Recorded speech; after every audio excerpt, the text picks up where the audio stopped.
Procuradora General de la República, la señora Miriam Germán Brito, designó los procuradores adjuntos Fernando Quesada García e Isis de la Cruz Duarte para que investiguen la denuncia de acoso sexual contra el presidente de la Cámara de Cuentas, Yanel Ramírez Sánchez, que habrían hecho 2 abogadas empleadas de este organismo fiscalizador. Las abogadas Bella Maciel García Paulino y Virginia Ofelia Correa Jiménez, actuando por sí mismas y representadas por otros 8 abogados, hicieron la formal denuncia el pasado viernes ante Germán Brito y la procuradora adjunta Jenny Berenice Reynoso. Sobre este tema, pero desde la perspectiva jurídica, también algunas precisiones sobre el acoso y sus elementos constitutivos, así como algunas observaciones sobre la Constitución y lo referente a la duración del bufete directivo de la Cámara de Cuentas. Estos temas los vamos a tratar con nuestro jurista de cabecera, Francisco Álvarez Martínez, a quien damos la bienvenida. Muy bien. Muy buenas tardes, bienvenido. Hola, muchas gracias por la invitación. Placer. Vamos a ver, porque se ha batido muchísimo todo esto, pero al final, ahora, la procuradora designa a estas 2 personas para que hagan una averiguación sobre la denuncia, que no sé si al final es denuncia, querella, eso nos lo aclararás también, de acoso, que tampoco me queda claro si al final ha sido puesta la denuncia como acoso laboral o como acoso sexual, aunque en una carta que leímos aquí precisamente se hacía alusión a acoso laboral, aunque en el contexto, ya lo habíamos hablado incluso contigo, era otro tipo de acoso. Entonces, es como mucha confusión y no voy ni siquiera a entrar el tema de que quizá todo esto se esté vapuleando mediáticamente demasiado porque hay unos intereses políticos por detrás, lo cual no quiere decir que si hubo acoso del tipo que sea, tanto laboral como sexual, haya que ponerlo en manos de quien lo haya que poner para que eso se persiga, independientemente de que después esto se quiera acentuar con otro tipo de intereses, ¿no? Sí, lo primero es que, y esta es una discusión que se dio cuando salió a los medios el caso del artista ese que había aparentemente tratado de incentivar a una menor de edad que saliera de su casa. Sí. El acoso sexual en nuestro país tiene ciertas deficiencias normativas porque cuando se creó el tipo penal se vinculó mucho a esa jerarquía y subordinación que ocurre en el ámbito laboral. Es decir, lamentablemente para el país, la acepción de acoso sexual está adjudicada al ambiente laboral o de una subordinación vinculada al aspecto laboral. Que no necesariamente. Exacto. No necesariamente. Hay subordinación en muchísimas áreas de la sociedad. Claro, pero el problema es que, y por eso yo digo lamentablemente, que hasta este momento, que fue cuando la sociedad, porque los abogados lo sabemos desde hace mucho y los jueces, pero en este momento fue que la sociedad se dio cuenta de que hay un problema. Claro. Entonces, cuando nosotros tenemos situaciones como esta, tenemos una ley vieja que no definió de manera adecuada un tipo penal que lamentablemente... ¿De qué año es la ley? No, el código tiene 200 y pico de años. Imagínate tú, en esa época era normal. No, pero no solamente eso, sino que han habido muchas modificaciones a lo largo de todos esos 200 años. Y no creo que tampoco hubiera muchas mujeres opinando cuando se hizo ese código. No, y las modificaciones que se hicieron, incluso cuando se modificó, incluso las modificaciones que el Código del Menor agregó, por alguna razón, porque eso yo creo que fue un error legislativo, no nada siniestro, lamentablemente no se reformuló el tipo para abarcar todo lo que es acoso sexual, que lamentablemente al día de hoy, si nos vamos a la jurisprudencia, nos vamos a encontrar con ciertas trabas. Ahora bien, ¿qué es lo que está pasando aparentemente en la Cámara de Cuentas? Hay personas empleadas de la institución que aparentemente se han sentido agredidas sexualmente por una de las personas que dirigen la Cámara de Cuentas, y entonces han hecho ante la Procuraduría aparentemente una denuncia. Entonces, perdón, un de orden ahí, mi estimado Francisco. Cuando se habla de acoso sexual, no significa que a usted le hayan puesto la mano necesariamente. No, incluso ¿no? los elementos Para que constitutivos. después, o sea, para establecerlo. Pero a esa mujer no se le puso la mano. No. Eso no tiene- Mira, los elementos constitutivos, según el artículo 333, son 3. Y eso lo ha refrendado la Suprema Corte de Justicia. Número 1, el constreñimiento o el ofrecimiento. O sea, o yo ofrecerte a hacer algo o yo sugerirte que hagamos algo con constreñimiento. Número 2, que sea de objeto o con una naturaleza sexual, evidentemente. Y número 3, que exista una vulnerabilidad aparentemente jerárquica, y yo agrego o subjetiva, en base a la persona que lo está ofreciendo y la persona que está recibiendo. Ese ente pasivo, que en este caso serían las personas que están denunciando, debieron, para configurarse el tipo penal, recibir de una persona jerárquicamente superior algún tipo de ofrecimiento o solicitud de que te fuera de tono, que te salido de lo normal, con un objeto o una naturaleza presuntamente sexual, y que ellas, ese sujeto pasivo, entonces sean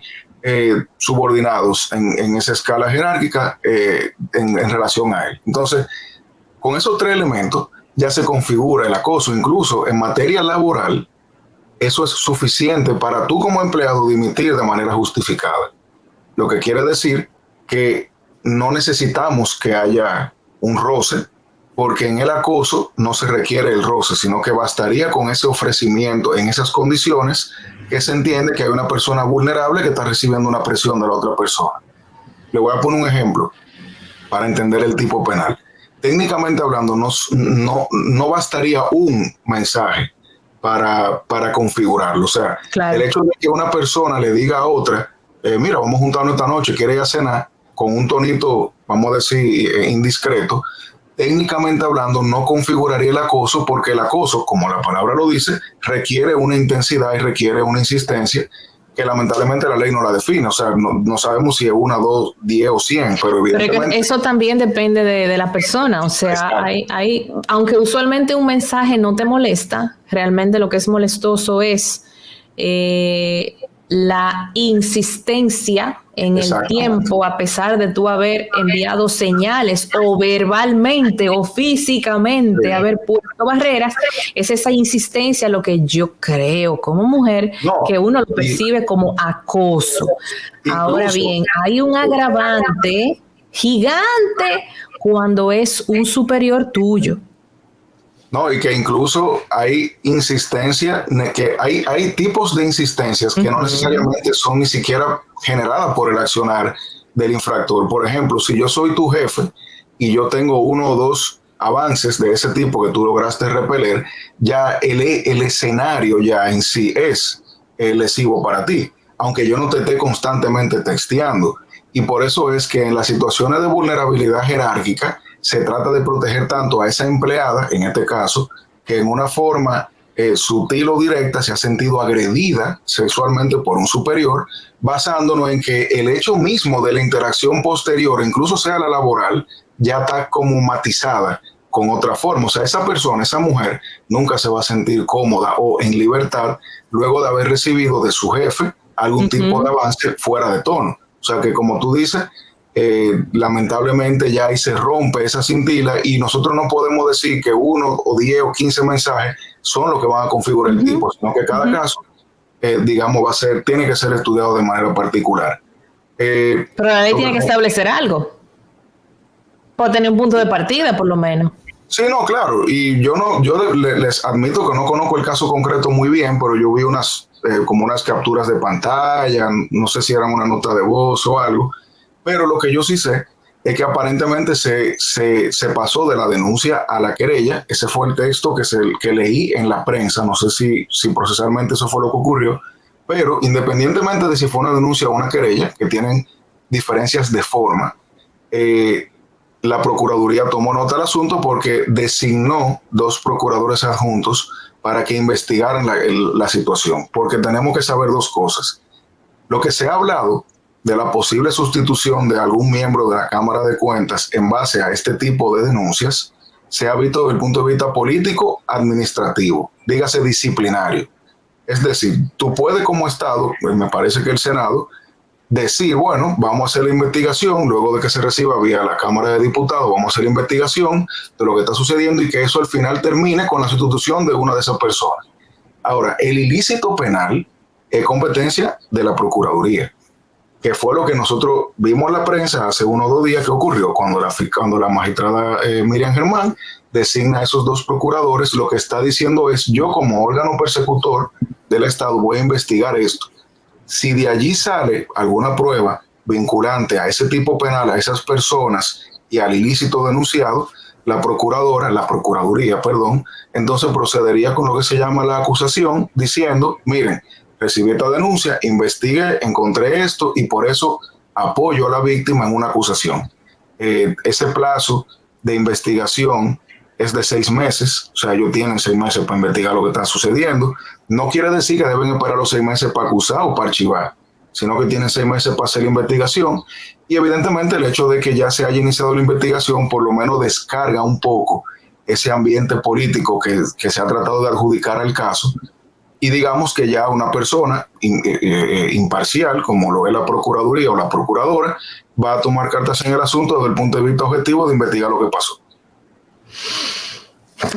Entonces, ¿qué dice nuestra Constitución al respecto? He escuchado, sí, ya de manera más interna, Francisco, algunos abogados decir que no hay elementos para constituir un caso, porque precisamente, como tú bien señalas, nuestro código no contempla características, definiciones de acoso sexual, laboral, o sea, es como está todo muy en el aire. Esta denuncia, porque es una denuncia, me dijeron que no es una querella, que es una denuncia. Y que hay una diferencia, me lo explicó también un amigo abogado. Con la denuncia, tú mandas a investigar, pero no señalas a nadie. La diferencia entre denuncia y querella, y escúchame que te interrumpa. Sí, no, adelante. Siempre es útil. La diferencia es que la denuncia requiere muy pocos elementos objetivamente identificados. Por ejemplo, una denuncia es, se robaron un bombillo.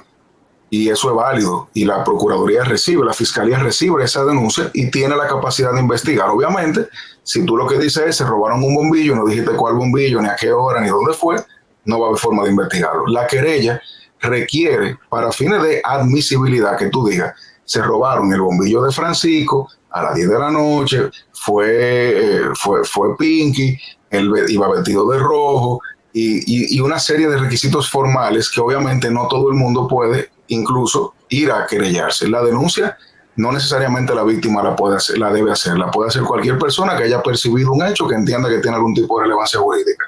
Si fue una denuncia, puede ser una denuncia identificando a los actores y aportando pruebas, porque lo bueno de la denuncia es que una figura que una vez utiliza cuando todavía no se puede querellar, pero necesita la asistencia del fiscal para investigar, es que tú puedes ir al fiscal a decirle, mira, parece ser que fulano de tal acosó a Mengano y esa persona tiene estas pruebas. Y entonces ya la fiscal ahí puede investigar, que fue lo que, ya ahora entiendo lo que sucedió con ese dato que tú me diste, y con la fiscalía activa, investigando, como va a ocurrir ahora, luego se va a poder entonces producir el querellamiento de la víctima con las pruebas que se arrojen a raíz de esa investigación.